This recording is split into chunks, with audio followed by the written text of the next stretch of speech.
कांग्रेस से लेकर बीजेपी तक बिहार में ईबीसी के पीछे क्यों पड़ी है सभी पार्टियां। आज हम बात करेंगे बिहार की राजनीति में उस वर्ग की जिस पर सभी राजनीतिक दलों की नजर टिकी है, ईबीसी यानी कि अत्यंत पिछड़ा वर्ग। जैसे जैसे 2025 के अंत में संभावित विधानसभा चुनाव नजदीक आ रहे हैं, बिहार का सियासी तापमान चढ़ता जा रहा है। भाजपा, जेडीयू, राजद, कांग्रेस, लोजपा, रामविलास, एआईएमआईएम से लेकर जनस्वराज तक सभी पार्टियां मैदान में उतर चुकी है और अपने अपने समीकरण साधने में जुटी है। लेकिन सभी दलों की रणनीति में एक बात कॉमन है, ईबीसी वोटर्स को अपने पाले में लाने की कोशिश। तो चलिए सबसे पहले जान लेते हैं कि बिहार में ईबीसी की राजनीति की शुरुआत कब हुई।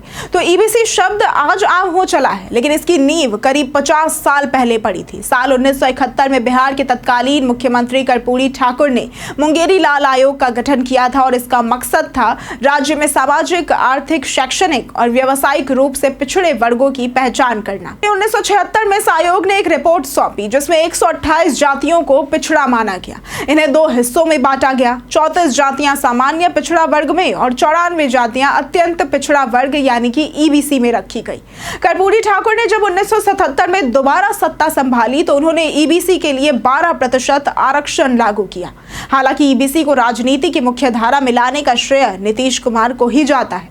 नीतीश कुमार ने न सिर्फ ईबीसी के लिए कई योजनाएं शुरू की बल्कि उनकी लिस्ट को भी बढ़ाकर 112 कर दिया। छात्रवृत्ति, छात्रावास, सिविल सेवा प्रोत्साहन योजना, लोन सुविधा और कौशल विकास जैसी योजनाओं ने ईबीसी समुदाय को शिक्षा और रोजगार की ओर प्रेरित भी किया।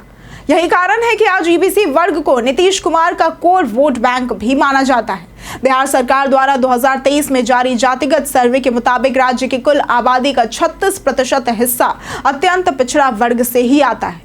112 जातियों को इस कैटेगरी में शामिल किया गया है, जिनमें से 100 जातियों की आबादी 1% से भी कम है। ये जातियां सामाजिक और आर्थिक रूप से बेहद पिछड़ी मानी जाती है। तो अब सवाल ये उठता है कि आखिर ईबीसी वोटर्स इतने महत्वपूर्ण क्यों हैं? दरअसल बिहार में न तो सवर्ण वोट एक तरफा किसी पार्टी के साथ है और न ही यादव या फिर मुस्लिम वोट पूरी तरह किसी एक खेमे में मौजूद है। ऐसे में ईबीसी एक ऐसा वोट बैंक है जो चुनावों में किंग मेकर की भूमिका निभा सकता है। इन्हीं वोटर्स को साधने के लिए पार्टियां ईबीसी नेताओं को बढ़ावा दे रही है और गांव-गांव में बैठकों का दौर भी शुरू हो चुका है। बिहार विधानसभा की 243 सीटों में बहुमत के लिए जरूरी है 122 सीटें। यहां मुकाबला एनडीए और महागठबंधन के बीच है।